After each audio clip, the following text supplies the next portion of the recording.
kitarejeshwa, kitarejeshwa, kinarejeshwa, kinarejeshwa.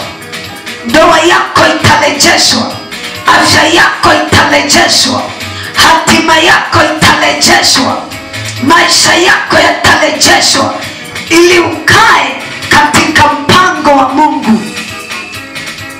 Samsoni hakuumbwa kuwa na chongo, lakini kwa sababu ya kukamatwa na kung'olewa macho, maisha yalibadilika, afya ilibadilika, akawa ni mtu asiyeona.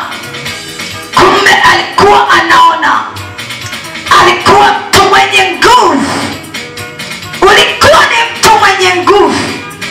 Lakini baada ya adui kukamata akakung'oa, amezing'oa nguvu zako, ameng'oa hatima yako, ameng'oa mafanikio yako. Yani unaishi kwa kupapasa.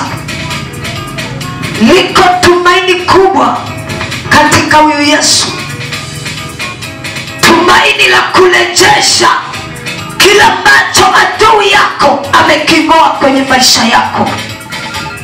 Kila kitu kitarejeshwa ambacho adui ameking'oa katika maisha yako.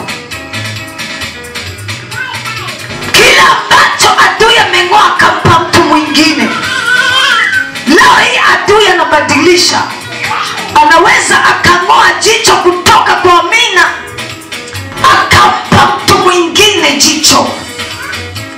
Anang'oa nyota kwa Amina, anampa mtu mwingine hiyo nyota. Maisha ya Amina yanabaki kuwa tupu, hayana chochote. Lakini anayepewa hicho anaanza kuona amefanikiwa. Kumbe anafanikiwa kwa nyota ya mtu mwingine, kwa jicho la mtu mwingine, kwa nguvu za mtu mwingine. Lakini yako maombi, kila kitu kilichobolewa kwenye maisha yako